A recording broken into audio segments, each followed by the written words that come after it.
Olá pessoal, estou aqui ao vivo esperando nosso convidado Alessandro Mangipietri entrar, ele está conectando também. E aí pessoal, tudo bom? Como é que vocês estão?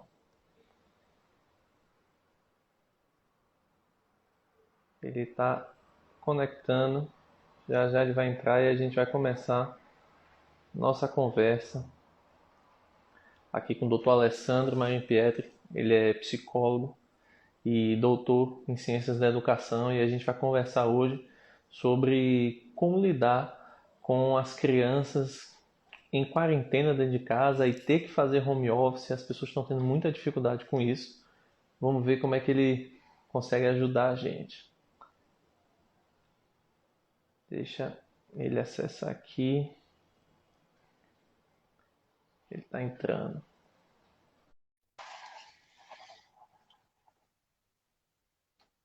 Agora está conectando. Deixa só a internet pensar um pouquinho. Pronto. E aí, Tudo meu bom? amigo? Como é que Tudo você bem? está? Tudo Tudo bem? ótimo. Tudo E aí, ótimo. pessoal? Vamos lá dar início. Bom, eu fiz uma série de perguntas aqui para o Alessandro e a gente vai conversar. Se vocês tiverem alguma outra pergunta, vão lançando aqui que a gente tenta incluir aqui no nosso bate-papo, tá? Bom, primeira coisa que a gente queria lhe perguntar, Alessandro, é o seguinte: é possível trabalhar com os filhos em casa ou é uma utopia e não adianta tentar conciliar essas duas coisas que vai ser impossível? Eu acho que é possível em condições normais, ou seja, é diferente das que a gente está vivendo agora, eu acho perfeitamente possível. E nessas condições, mais do que possível, é necessário. Quer dizer, a gente não tem muita Claro. escolha. A gente tem que Uhum, fazer isso. Então, a gente tem que tornar possível. Obviamente que para isso a gente tem que tomar uma série de medidas e levar em consideração pelo menos três, muitos aspectos, mas eu vou citar três. A idade da criança, porque obviamente uhum, a necessidade que um bebê tem é muito diferente de uma criança de 10 anos e a gente tem que pensar em como dar e garantir a atenção a essa criança a partir das necessidades diferentes que ela tem no transcurso do seu desenvolvimento. O tipo uhum, de modelo e de formato da família, ou seja, como a família está ou não está acostumada a fazer esses acordos, a delimitar de maneira clara qual é o espaço do adulto, qual é o espaço da criança, a devotar enquanto adulto um tempo específico, sem outros distrativos para o adulto, para estar com a criança. Então, esse funcionamento familiar. E aí o terceiro, que tem muito a ver com o que a gente está vivendo hoje, é o contexto. Ou seja, em que contexto isso é necessário. Eu sempre uhum, trabalhei fora e de repente eu preciso começar a fazer um trabalho em casa por uma circunstância pontual. Eu sempre trabalhei em casa portanto, meus filhos já estão acostumados a isso. Então, esse contexto é que eu acho que é um grande dificultador hoje, porque a maioria das pessoas que está trabalhando em casa não faz isso corriqueiramente e precisa exatamente. adaptar para fazer. Uhum, E, meu amigo, a adaptação é a coisa mais difícil para o ser humano. O ser com humano ele certeza. gosta de previsibilidade, hábito, rotina, porque isso custa menos para o nosso cérebro, custa muito para a gente quando a gente tem que se adaptar ao novo. E o que nós estamos Uhum, vivendo hoje é fundamentalmente uma novidade inédita, uma coisa que a gente nunca viveu, sem precedentes, que nos obriga a uma adaptação à medida que as coisas vão acontecendo. A gente não é que a gente se preparou para isso, a gente meio que foi fazendo à medida que as coisas foram acontecendo. exatamente. E eu imagino que muitos pais que estão nos ouvindo devem ter muita dificuldade para construir essa rotina, essa estrutura para garantir esse trabalho. Agora, isso precisa ser feito para o bem dos adultos, da economia, dos impactos que essa nossa decisão implica em todo o cenário econômico e social, e para os bens das crianças, porque é importante que as crianças cresçam num ambiente em que elas consigam separar esses cenários que são cenários adultos e os cenários que são infantis. Né? É importante que a criança perceba que esse pai, essa mãe, além de pai e mãe, eles são também filhos, eles são também um casal, eles são também profissionais. Quando os pais conseguem comunicar isso bem para as crianças, eles prestam um grande serviço a essa criança, porque isso ajuda essa criança a se formar enquanto sujeito dentro desse contexto social. Entendi. Isso leva até uma outra pergunta que eu tinha, que era justamente isso. As pessoas não se programaram para essa situação. A gente não sabia que isso ia acontecer. Ninguém estava Isso. programado para, de repente, passar a trabalhar em casa. Então, a maioria das pessoas não tinha um espaço delimitado para poder fazer o seu home office, um quarto segregado para conseguir se isolar e fechar as portas. Então, muitas pessoas estão trabalhando sentado na mesa da sala, que é a mesma mesa onde eles vão jantar depois com os filhos, ou na mesa da cozinha. E isso dificulta muito mais, porque fica difícil dar esse limite e dizer, ó, papai agora está trabalhando e você tem que ir lá fazer outra coisa, não fique me chamando de 5 em 5 segundos. Uhum.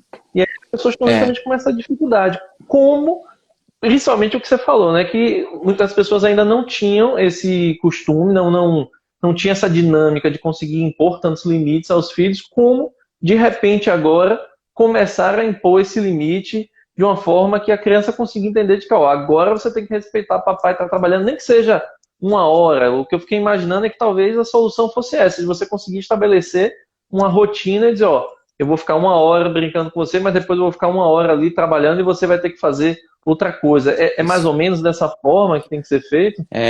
Eu acho que essa é uma ótima ideia. Primeiro, a gente tem que pensar o seguinte: você está certíssimo. O inédito é sempre mais difícil. Quando a gente se prepara, é sempre mais fácil. Segundo, essa da alimentação física, para as crianças muito pequenas, isso realmente é um auxílio muito importante. É muito difícil para um bebê ver o pai e a mãe e não acessá-lo. Então, esse acordo para crianças muito pequenas é praticamente impossível. Uma criança um pouco maior é possível e, mais do que possível, eu insisto, é necessário. Cuidado, Uhum. pais e mães que estão nos ouvindo, para que não fique dependente desta barreira real, porque você precisa estabelecer essa separação no plano simbólico. É importante que ele entenda que você está ali, mas que agora é um momento de se acontecer em casa uma outra coisa que não é aquela coisa que ele deseja prioritariamente. E isso tem o auxílio da barreira física, mas é perfeitamente possível fazer sem ela, especialmente com crianças um pouco maiores. Qual que é a saída, né? A gente não tem precedentes nisso no Brasil, a minha geração não viveu, a geração dos meus pais não viveu, então a gente não sabe o que é isso. O que a gente fez foi buscar estudos de outras experiências em outros lugares que tenham vivido isso, e a pergunta que a gente se fez, eu e a minha equipe, é: como é que a gente preserva a saúde psíquica, quem são os mais vulneráveis, o que a gente tem que fazer? E o que a gente viu, Vitor? A gente viu em estudos confiáveis que a rotina ela Uhum. é estruturante para a saúde mental dos adultos e das crianças em tempos como esse. Então a rotina ela Uhum. é fundamental. Essa rotina para os adultos deve conter, em geral, um filtro de informação, porque o excesso de informação ele produz mais estresse e quase sempre esse excesso traz uma desqualificação da informação. A gente fica ouvindo informação de todo lado, fica absolutamente ansioso e sem conseguir filtrar. Então dedique um tempo do dia para colher informações de fontes confiáveis. Estabeleça Uhum. uma rotina onde você dê conta das coisas da casa, onde você possa trabalhar, onde você possa dedicar tempo para estar com seu filho, onde você possa fazer alguma atividade física, porque a movimentação física ela é importante para a prevenção, inclusive, do adensamento, da agudização de estados ansiosos.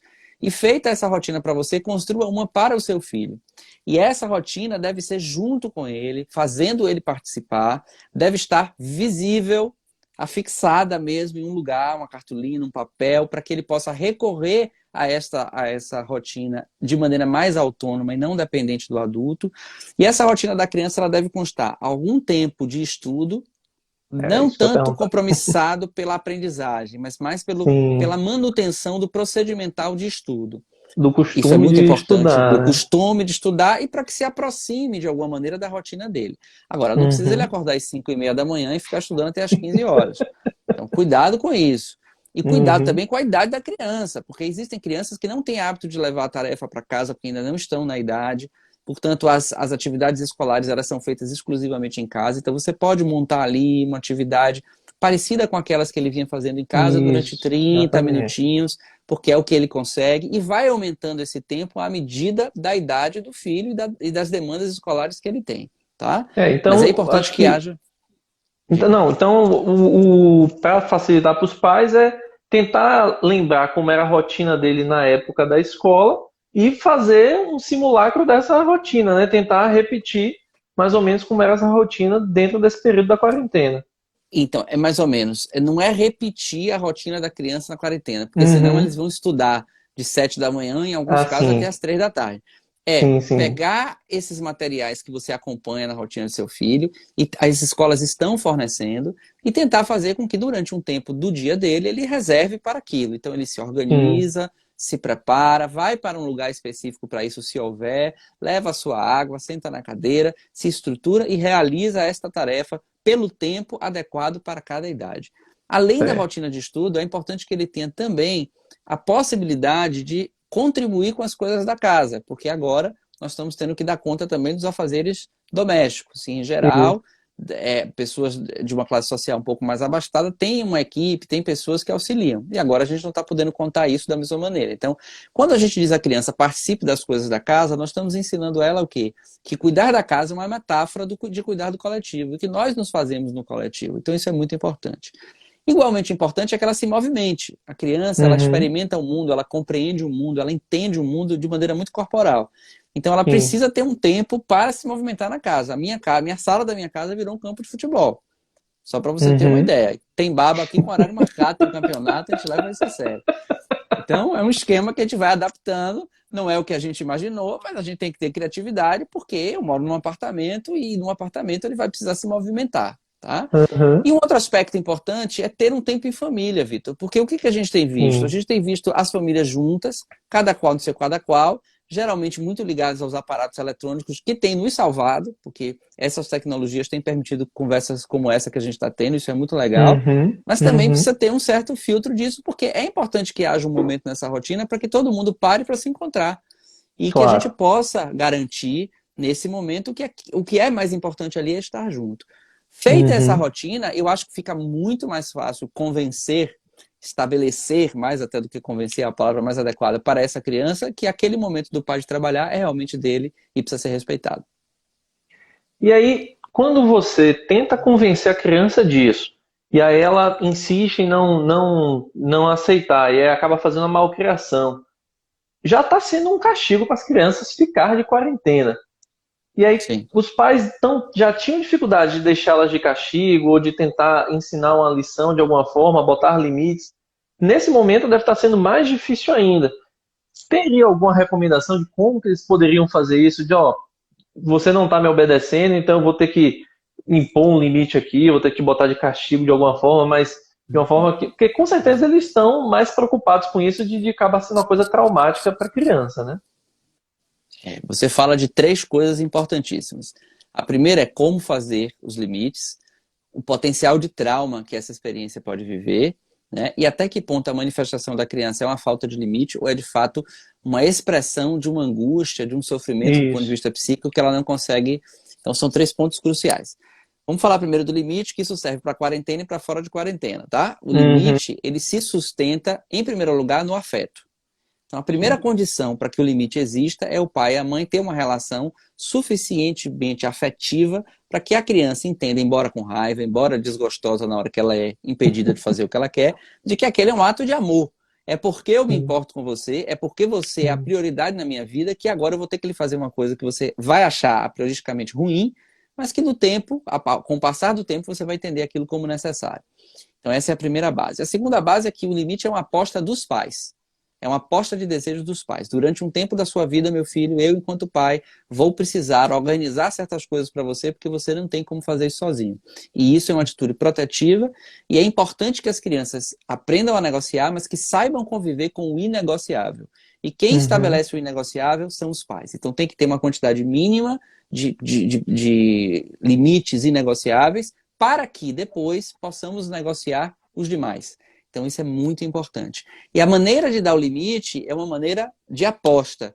Não é um pedido, não é uma convocação, não é uma negociação, não é uma votação, não é uma plenária. É dizer, isso é assim, porque neste momento isso tem que ser assim. E você vai precisar Uhum. acreditar em mim que isso é o melhor. Mesmo que você não consiga agora, essas coisas vão acontecer assim. Então essa é a primeira É. parte.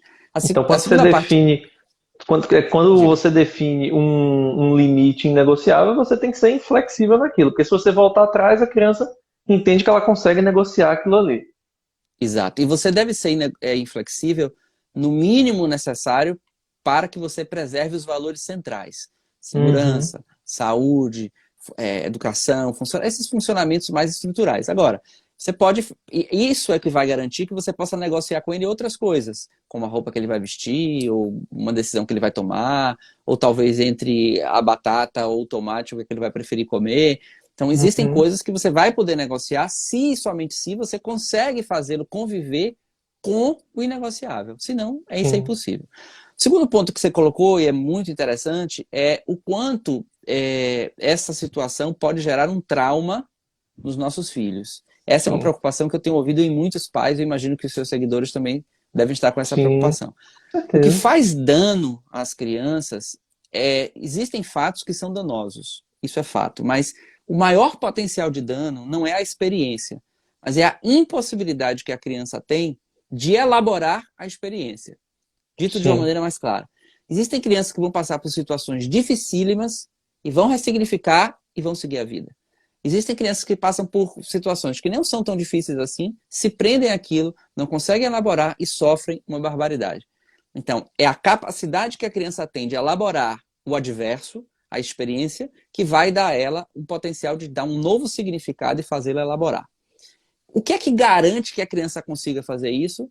Pais e mães presentes, segurança afetiva e uma boa narrativa sobre o que está acontecendo. Então, essa é uma dica que eu queria dar para os pais que estão nos ouvindo. Então não Conversem com adianta seus tentar. filhos. Uhum. Isso. É isso, não adianta tentar blindá-los e não contar o que está acontecendo, né? Tem que Precisa explicar qual é a. contar, precisa explicar. Agora, com um limite do que é para quem é o seu interlocutor. Você não pode estar explicando como eu e você conversamos, porque nós somos Sim, claro. adultos. Então, eu tenho que ter uma conversa que filtre a qualidade, a quantidade da informação e que escolha uma maneira que a criança possa digerir. Mas construa a narrativa. Essa narrativa protege a criança, dá uma espécie de contorno e ali é que ela vai se organizando para poder dar um novo sentido e fazer com que a quarentena não seja uma coisa tão difícil. A gente está chamando de quarentena, mas o nome correto seria isolamento social. Mas é porque o nome Sim. popular ficou quarentena e aí a gente chama de quarentena, mas o nome correto é isolamento social. Isolamento E o social. terceiro, Ok. isso. E o terceiro aspecto que você coloca muito acertadamente é: e aí, como é que eu vou saber se aquele comportamento disruptivo de meu filho é uma falta de limite ou é um desconforto que ele está vivendo? O primeiro critério é: ele vinha se comportando assim? Essa é uma Hum. característica do meu filho que eu já conheço? Ou ela é inédita? Ou ela é nova? Ou ela não existia? Se ela sempre vinha acontecendo, a maior probabilidade é que seja mesmo uma característica dele, e que, portanto, não tenha relação direta com o que ele está vivendo. Se ele não tinha esse comportamento e, de repente, ele começou a apresentar, tudo leva a crer que é essa situação pontual que está favorecendo a emersão dessa atitude nele e, portanto, merece um outro tipo de conduta. E se essa manifestação ela tem outros sinais. Então, se o cara está com dificuldade, está acordando de noite, não come da mesma maneira, está mais irritadiço, tem choro fácil, e um dia ele me desafia, esse desafio tem muito mais a ver com todo esse contexto do que com a falta de limite. Então precisa Sim. ser firme, mas precisa também um acolhimento. Então, cada pai vai ter que agora treinar, mais do que nunca, conhecer esses sinais que os filhos vão dando para tentar perceber Observar. isso, se é mais para um lado ou mais para o outro. E assim, vai ser normal nesse período que alguns comportamentos que eles já tinham acabem aumentando, né? Alguém perguntou aqui em cima de que como lidar com as birras que aumentaram muito de quantidade. Ele está mais estressado por causa da situação. Se ele já fazia birra normalmente, ele vai fazer um pouco mais. Agora, se começar a aparecer esses novos sintomas que não existiam antes, é que realmente deve ser um problema de não estar conseguindo lidar com a situação ou não Isso. estar entendendo o que está E, acontecendo, né? Isso. E aí, nesse caso, talvez procurar uma ajuda, né, especializada de alguém que possa ajudar a diferenciar isso. O que é Uhum. interessante sobre as birras é que, em geral, a nossa sociedade ela é muito infantólatra, obcecada pela infância, mas é muito adultocêntrica, ou seja, ela enxerga a infância a partir da referência do adulto.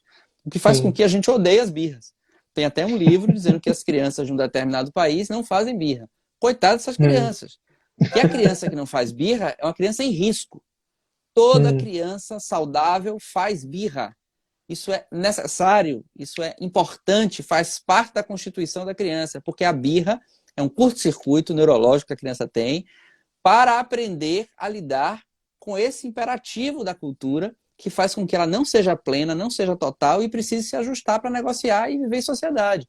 E para isso ela precisa, ela não pode ser tão dócil assim, ela tem que demonstrar seu desconforto e faz parte do amadurecimento socioemocional a manifestação da birra. Então, a birra ela é bem-vinda. O que a gente precisa dar conta é que a gente precisa aceitar a birra, entender a birra dentro de um critério etário, obviamente, aceitável, mas a gente precisa ter força para ensinar esses meninos ao que fazer com a birra.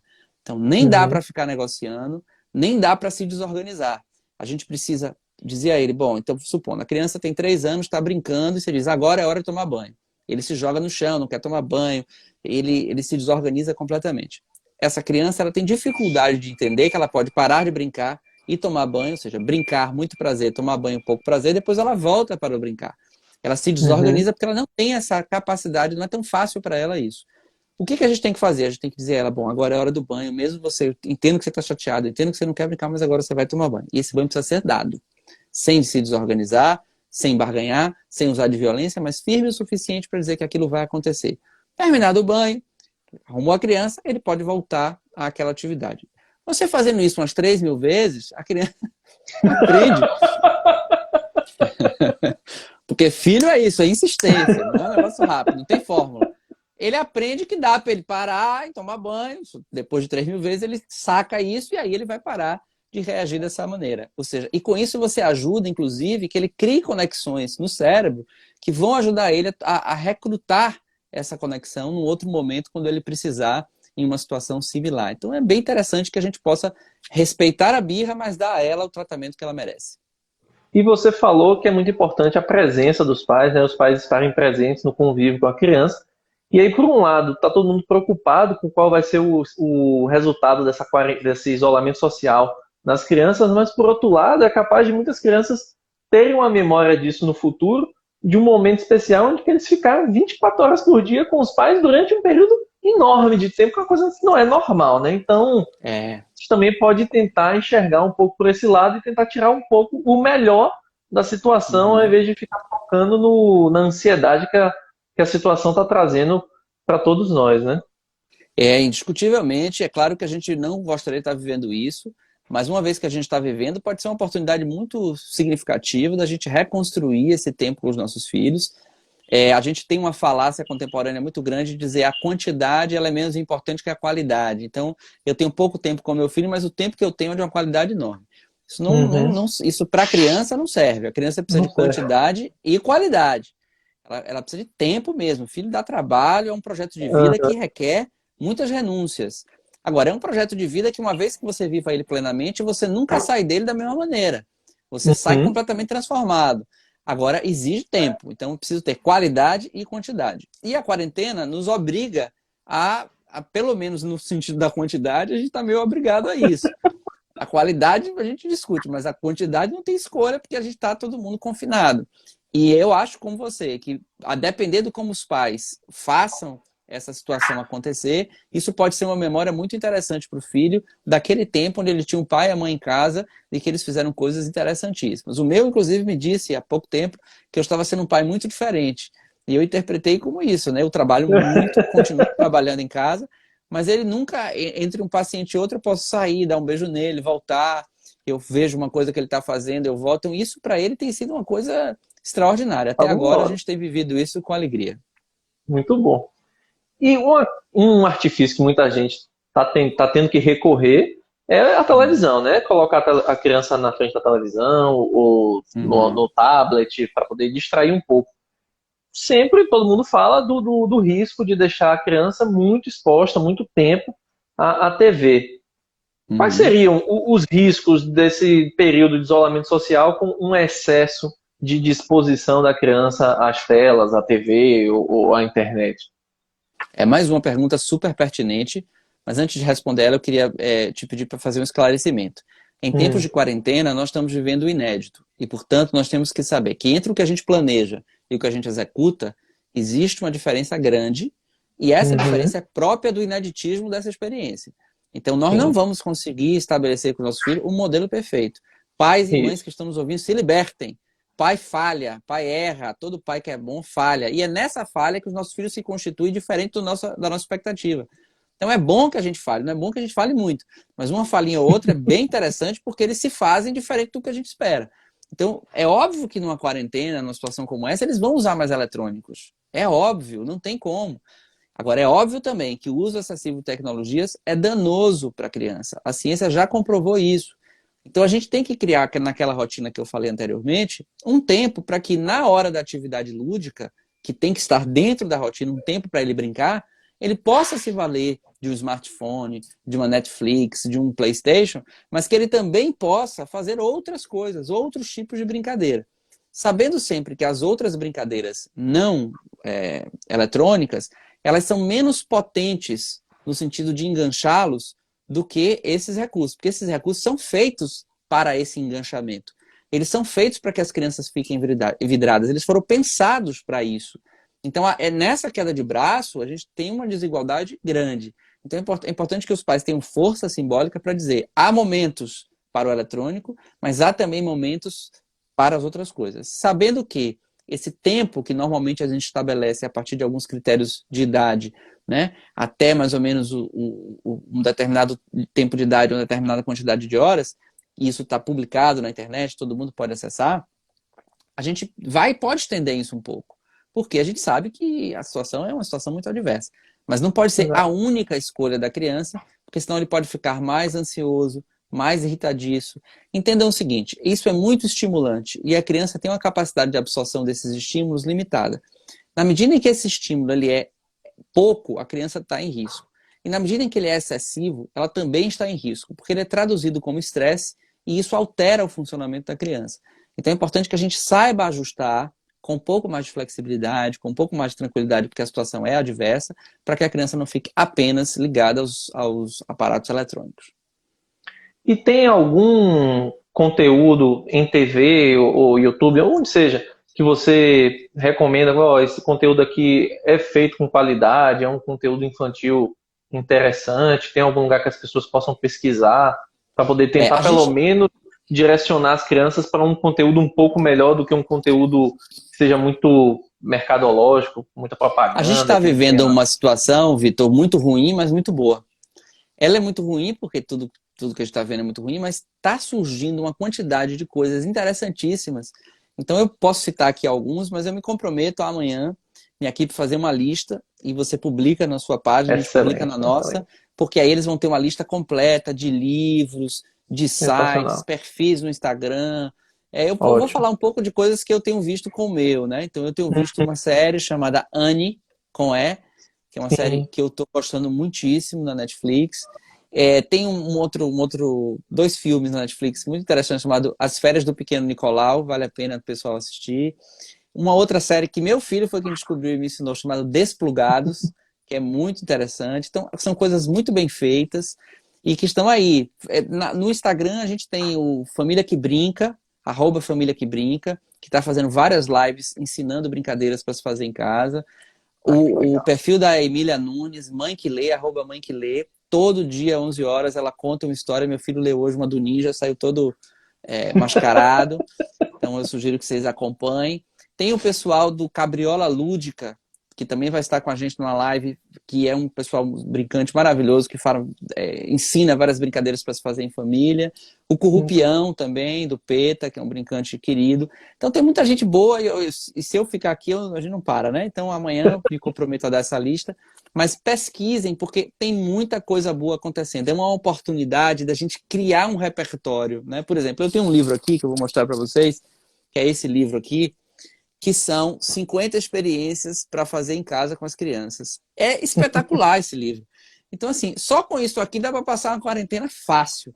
Porque os garotos, eles enlouquecem com isso. Eu tenho esse outro livro que é muito interessante, Arte Brasileira para Crianças, onde eles sugerem fazer coisas com as crianças a partir das obras de artes importantes do Brasil. Então, são coisas que existem, estão aí, e não tem como a criança não gostar de fazer isso. Fora isso, incluir as crianças nas tarefas de casa. O meu tem se divertido com coisas inusitadas, como limpar fogão, lavar pratos, coisas que ele não fazia e que ele está achando interessantíssimo. Ele pede, a escala dele de prato, ele pede para ser incluso na escala, ele quer fazer, ele cozinha comigo, né? Fizemos há pouco tempo uma receita de uma panqueca de banana, aveia, e ele adorou. Então, assim, coisas que acontecem, que a gente vai fazendo, que são dentro de casa, mas que são muito divertidas. Então tem muita coisa na internet, tem muita coisa boa. Eu acho que, assim, de tédio, minha gente, a gente não vai padecer na quarentena. A gente pode padecer de estresse, de angústia, nervosismo, incerteza, irritação, clausura, mas tédio a gente não vai, porque tem muita coisa para a gente fazer com as crianças. Bacana. E falando em já comunicação aqui, o uso da internet, a internet vai ser uma ferramenta fundamental para manter a socialização das crianças, né? Aqueles amigos que elas tinham na escola, que elas não estão podendo encontrar, uma forma de tentar manter isso vivo e elas não ficarem sentindo falta disso, é justamente chamadas de vídeo, um Uhum. FaceTime, uma conversa no WhatsApp com vídeo com as outras crianças, com certeza vai ajudá-las a viver isso de uma forma menos complicada, né? Sem dúvida. A gente tem que entender que o que esse isolamento social nos promove é a fissura das nossas relações sociais mais amplas, a família estendida, os amigos do trabalho, os colegas da escola, e um adensamento, um excesso da convívio intrafamiliar. Então, o que é mais provável? Que a gente comece a sentir falta desses convívios externos e que a nossa relação intrafamiliar fique um pouco mais tensa, porque ela está sobrecarregada de afetos e a gente não oxigena essa relação com as nossas relações sociais mais amplas. Especialmente Uhum, para os pais que estão nos ouvindo, pais de adolescentes, isso é crucial, porque o adolescente ele tende a negar os pais e se reafirmar identitariamente nos pares. Então, a fissura com uhum, as relações com pares para o adolescente é realmente muito danosa, então a gente precisa incentivar. Mas também para as crianças. Então, fazer esses recursos como o que a gente está fazendo agora são recursos extremamente importantes para que ele mantenha essa relação com seus pares e com a sua família estendida, especialmente com os avós. É muito importante para quem está nos ouvindo.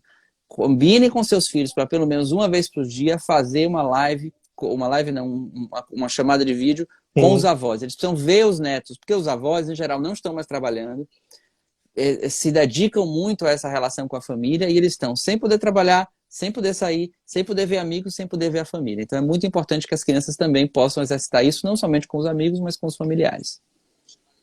Bacana. Muito bom. Pessoal, vocês têm perguntas para poder fazer aqui? Vocês fizeram muitas perguntas, vou tentar filtrar alguma aqui para a gente jogar para Alessandro, porque foi muita coisa falando. Deixa eu ver se eu acho alguma coisa aqui. Bom, as pessoas estão perguntando de crianças pequenas, né? Como entreter essas crianças com menos de 4 anos, menos de 2 anos, porque uma criança mais velha é mais fácil de você negociar, você deixar ela sozinha, inclusive, né? Tem essa dúvida também de quanto tempo que você pode deixar a criança sozinha, sem ela estar diretamente no seu campo de visão, né? O É. quanto Se sua casa, se sua casa é uma casa segura, que não oferece riscos, a criança pode ficar um tempo sozinha. As crianças podem ficar sozinhas. Na verdade, Vitor, as crianças começam a se separar dos pais desde que elas nascem. Tá? É importante que a gente saiba disso.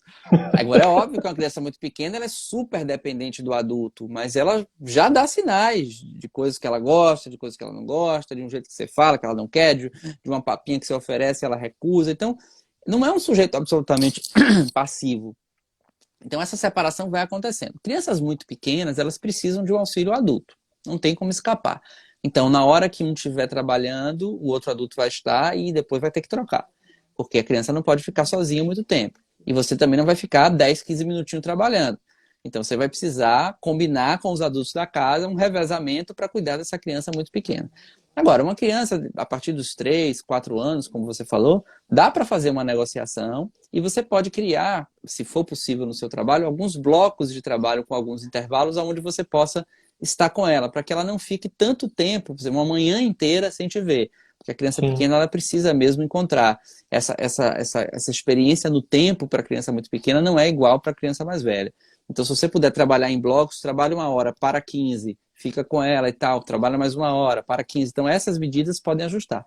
Óbvio que são medidas que eu estou propondo, assim, de maneira geral. Cada família vai claro. achar o seu jeito, a sua maneira, o seu conhecimento do seu filho para saber o que é que ele precisa. Mas sim, se for uma criança muito pequena, o ideal é que esse tempo de trabalho seja articulado com os adultos da casa. Outra coisa que as pessoas estão perguntando é como lidar com a briga entre irmãos, né? Porque irmão, normalmente, todos os que eu conheci brigam bastante entre si. E aí, nesse Sim. período, todo mundo trancado dentro de casa, as brigas estão acontecendo com muito mais intensidade e o pessoal está tendo dificuldade de lidar com isso, né? Teria alguma sugestão do que é que os pais poderiam fazer? A gente precisa ver o que é que está causando essa briga. Então, o que eu mais vejo, eu que tenho conversado com muitos pais, o que eu mais vejo nas brigas é uma espécie de disputa, ou pelo afeto, ou pelo espaço, né? Não o Hum, espaço necessariamente físico, mas o espaço simbólico.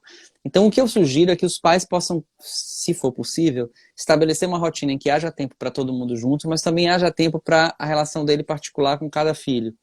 Então, dar uma escuta diferenciada para aquela criança sem os irmãos pode ser uma coisa, um auxílio luxuoso para que ele consiga dar vazão a esses conteúdos que estão impactando nele, que ele está precisando atuar com o corpo para expressar. Então, uma vez que isso se esvazia, isso tem uma direção mais sublimatória, a probabilidade disso acontecer diminui. Então, eu acho que é uma saída e a gente diariamente tem um momento com cada filho em separado para escutar como está sendo para ele, o que está acontecendo, como é que foi o dia, e dar um espaço para que ele possa, primeiro, reconhecer o que está sentindo, fazer alguma custódia disso e conseguir expressar. Então, quem ensina quem ensina os filhos a fazer isso são os pais. Como? Chamando essa criança para conversar, servindo de modelo, favorecendo que ela fale, escutando o que ela tem a dizer, não dando sempre os significantes, falando por ela. E essa é uma maneira de auxiliar as crianças a lidar com esses conteúdos para que eles não precisem atuar de maneira tão agressiva com seus irmãos. Bacana, bacana. Bom, tem muitas perguntas ainda, se a gente ficou, não vai dar para responder todas, porque a gente não vai poder ficar aqui até muito Até amanhã, tarde. né? É. Uhum. Outra, tem gente perguntando também como lidar. Tem aqui uma pessoa dizendo, o ciúme está ciúme. estratosférico. É a Cláudia, minha querida amiga Cláudia. O ciúme está estratosférico, foi ótimo. E aí, como lidar com a criança que não quer fazer as tarefas enviadas pela escola? Pelo que você falou mais cedo, acho que essas tarefas não têm que ser tratadas como uma obrigação tão rígida de que você tem que fazer todas as tarefas. Tem que estimular ele a fazer uma parte das tarefas ou tentar começar para poder ir melhorando com o tempo, mas criando essa rotina, né? Para poder ele entender que ele tem que fazer alguma coisa, não pode ficar 100% sem fazer as tarefas, né?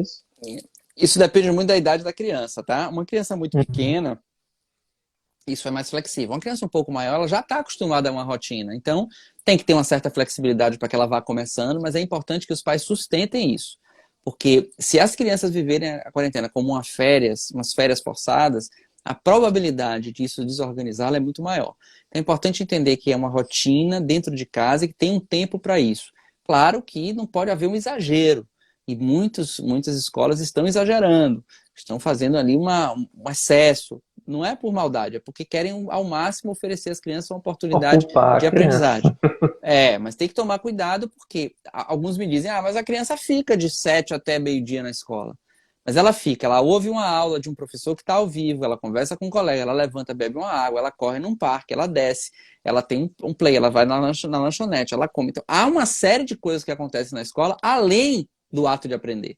E em casa, ela está na frente de um equipamento eletrônico, sem nada disso, e naquele mesmo período, então não é a mesma história, não é a mesma perspectiva. Então tem que ter uma flexibilidade de entender que esse é um momento excepcional e que a gente vai ter que ir ajudando a criança aos poucos. Então, se no primeiro dia está mais difícil, faz um pouco menos. No segundo dia, tenta um pouco mais. No terceiro, no quarto, a criança vai se adaptando e vai lhe dando sinais. Agora, se a criança passa 15 dias e ela não quer fazer nada, aí eu acho que está faltando uma certa força simbólica do pai de dizer, ou da mãe dizer, isso precisa acontecer, isso vai acontecer e garantir que aconteça.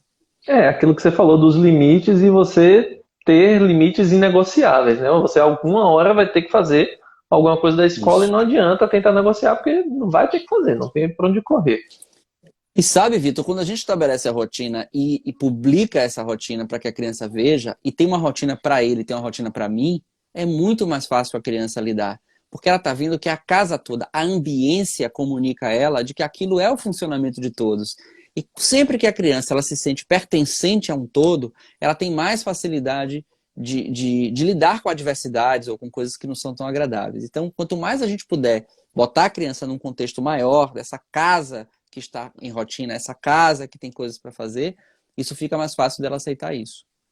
E o que você falou de ter a rotina da criança, ter a sua rotina, também é aquela questão do exemplo, né? Ela tá vendo que ela tem obrigações e tem uma rotina, mas você também tem. Não adianta a criança ter a rotina dela certinha e você, cada dia, fazer uma coisa diferente. Ela vai dizer, por que você não precisa ter rotina e eu preciso, né? Então, é É importante verdade. ter um Muitos exemplo, né? pais, eles me perguntam assim, o que é melhor, é fazer ou falar? E eu digo, faça e fale. E evite falar o que você não faz. Ou seja, quando a narrativa ela tem um espelhamento no atitudinal, isso tem uma força, uma potência sobre a vida da criança muito mais significativa do que elas em separado. Então também você não pode narrar nada e só ser exemplo e esperar que a criança traduza tudo. Não dá. E também não dá para você ficar falando e não espelhar isso em nenhum tipo de padrão, de atitude, de comportamento seu que comunique que aquilo faz sentido para essa família. Então, quando a gente junta uma boa narrativa com um padrão atitudinal que, na maioria das vezes, espelha essa narrativa, a gente ajuda bastante a criança a entender como é que a realidade se faz. Ah, bacana, bacana. Bom, então, pessoal, eu acho que a gente já cobriu bastante coisa sobre esse assunto. Alessandro, muito obrigado pela participação. Eu que Foi agradeço o muito convite e a importante. oportunidade. Não, foi ótimo. Muito obrigado mesmo. E amanhã, pessoal, a equipe de Alessandro vai montar uma lista dos livros, o livro que ele mostrou, porque perguntaram aqui qual era o nome dos 50 experimentos aqui. Aí, Gabriela falou aqui, 50 experimentos para fazer em casa. Quais são essa lista de livros? Quais são os sites e conteúdos indicados para poder a gente replicar isso e ajudar as pessoas a buscarem conteúdo, como diria o ET Bilu, né? Busquem conhecimento para poder se ajudar as crianças e trazer conteúdo de qualidade para poder facilitar esse período do isolamento e virar uma experiência positiva para todo mundo, né? Apesar de tudo que está acontecendo no mundo. É isso aí, gente. Eu concordo plenamente. Amanhã, lá no @Desenvolver Bahia ou no @Dalce Arquitetura, vocês vão encontrar essa lista e aí vocês vão poder buscar várias alternativas interessantes. E eu acho que a ideia é essa, é a gente se conectar. Ninguém aqui sabe como é que isso vai dar, mas quanto mais conectado e quanto mais a gente estiver conversando, a chance da gente fazer disso alguma coisa positiva é muito grande. Maravilha. Gente, tá bom? obrigado. Um abraço. Pessoal. Boa noite. Valeu. Tchau, tchau. Boa noite. Tchau.